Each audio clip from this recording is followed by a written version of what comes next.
संध्या की तपस्या, उसके द्वारा भगवान शिव की स्तुति तथा उससे संतुष्ट हुए शिव का उसे अभीष्ट वर दे मेधातिथि के यज्ञ में भेजना।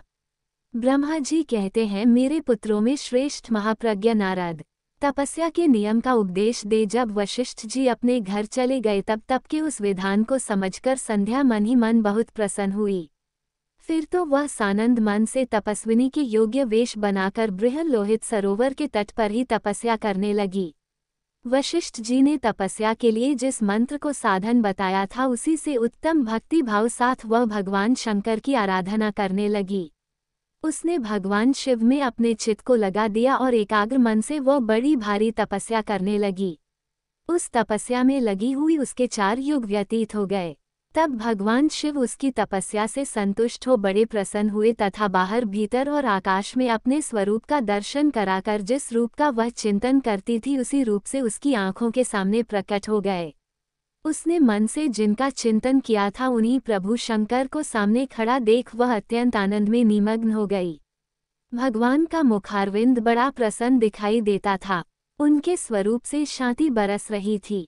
वह सहसा भयभीत हो सोचने लगी कि मैं भगवान हर से क्या कहूँ, किस तरह उनकी स्तुति करूँ। इसी चिंता में पड़कर उसने अपने दोनों नेत्र बंद कर लिए।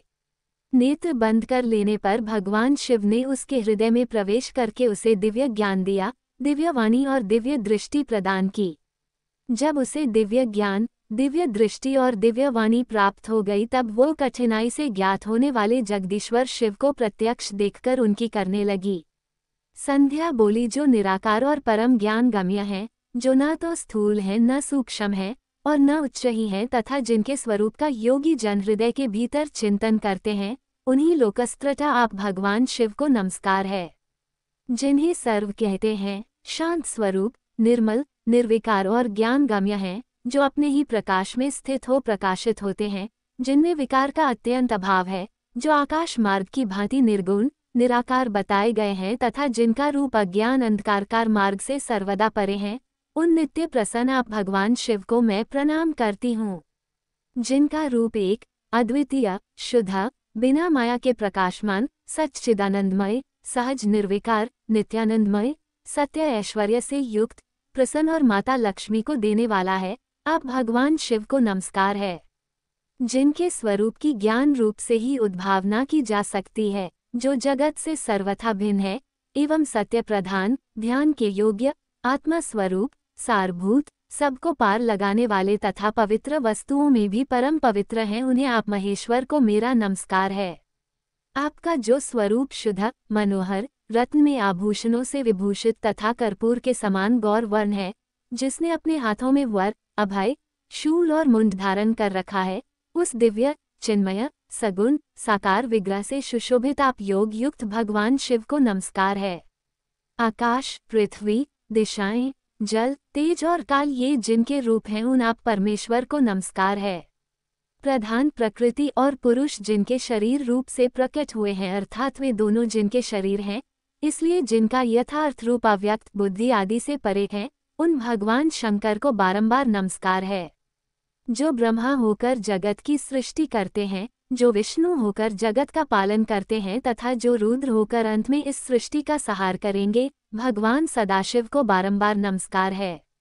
जो कारण के भी कारण हैं, दिव्य अमृत रूप ज्ञान तथा अनिमा आदि ऐश्वर्य प्रदान करने वाले हैं, समस्त लोकांतरों का वैभव देने वाले हैं, स्वयं प्रकाश रूप हैं तथा प्रकृति से भी परे हैं, उन परमेश्वर शिव को नमस्कार है, नमस्कार है।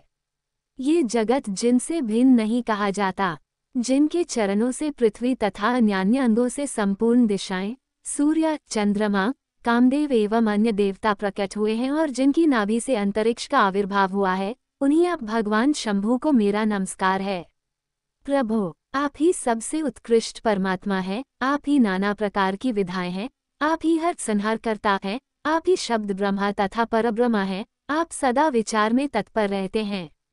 जिनका न आदि है, न मध्य है और न अंत ही है, जिनसे सारा जगत उत्पन्न हुआ है तथा जो मन और वाणी के विषय नहीं है, उन महादेव जी की स्तुति मैं कैसे कर सकूंगी। ब्रह्मा जी आदि देवता तथा तपस्या के धनी मुनि भी जिनका वर्णन नहीं कर सकते, उन ईश्वर का वर्णन अथवा स्तवन में कैसे कर सकती हूँ। प्रभु, आप निर्गुण हैं, मैं मूढ़ स्त्री आपके गुणों को कैसे जान सकती हूँ। आपका रूप तो ऐसा है जिसे इंद्र सहित संपूर्ण देवता और असुर भी नहीं जानते हैं।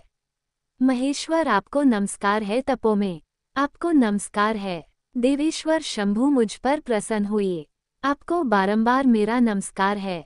ब्रह्म जी कहते हैं, नारद, संध्या का ये स्तुति प्रवचन सुनकर उसके द्वारा भली भांति प्रशंसित हुए भक्त वत्सल परमेश्वर शंकर बहुत प्रसन्न हुए। उनका शरीर वल्कल और मृग चरम से ढका हुआ था। मस्तक पर पवित्र जटा जूट शोभा पा रहे थे। उस समय पाले के मारे हुए कमल के समान उसके कुमलाए हुए मुंह को देखकर भगवान हर दया से द्रवित हो उससे इस प्रकार बोले। महेश्वर ने कहा, भद्रे, मैं तुम्हारी इस उत्तम तपस्या से बहुत प्रसन्न हूँ। शुद्ध बुद्धि वाली देवी, तुम्हारे इस स्तवन से भी मुझे बड़ा संतोष प्राप्त हुआ है। अतः अपनी इच्छा के अनुसार कोई वर मांगो। जिस वर से तुम्हें प्रयोजन हो तथा जो तुम्हारे मन में हो उसे मैं यहाँ अवश्य पूर्ण करूँगा। तुम्हारा कल्याण हो। मैं तुम्हारे व्रत नियम से बहुत प्रसन्न हूँ।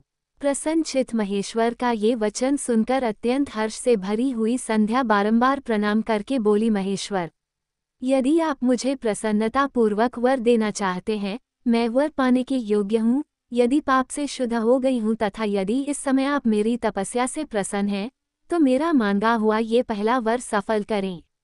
देवेश्वर, इस आकाश में पृथ्वी आदि किसी भी स्थान में जो प्राणी हैं वे सब के सब जन्म लेते ही काम भाव से युक्त न हो जाएं।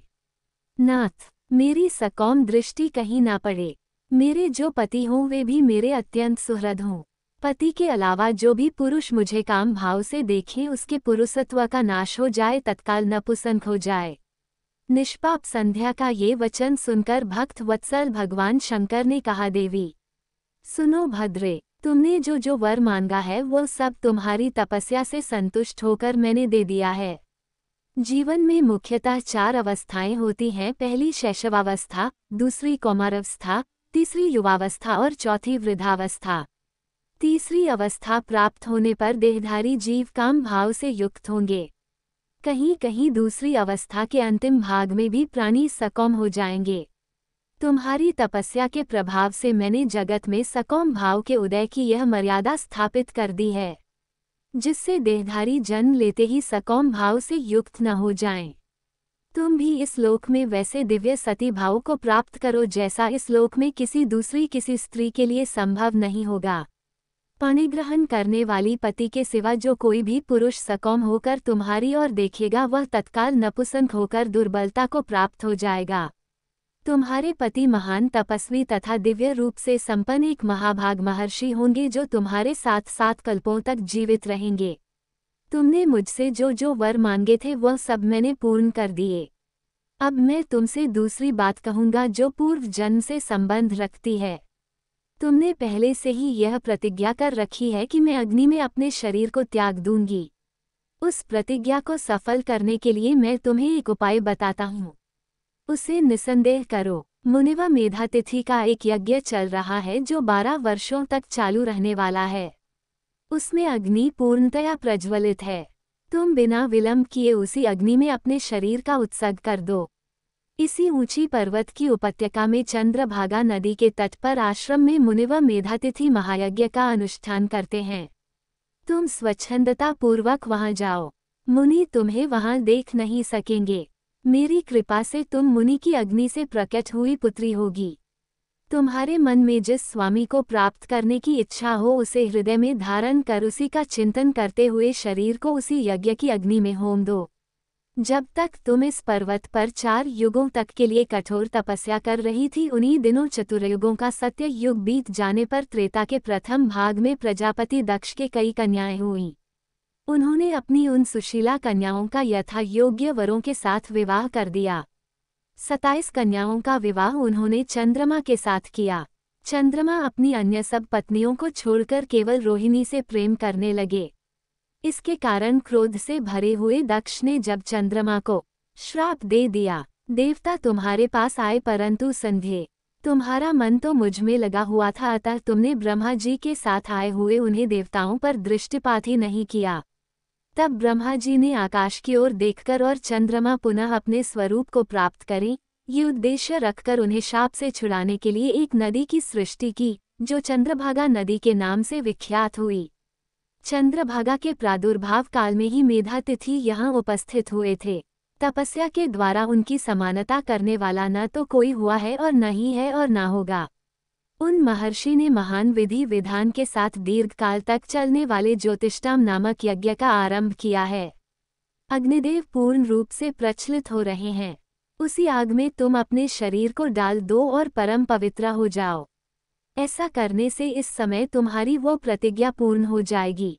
इस प्रकार संध्या को उसके हित का उपदेश देकर देवेश्वर भगवान शिव वही अंतर्ध्यान हो गए। गुलाब। ओम नमः शिवाय। गुलाब।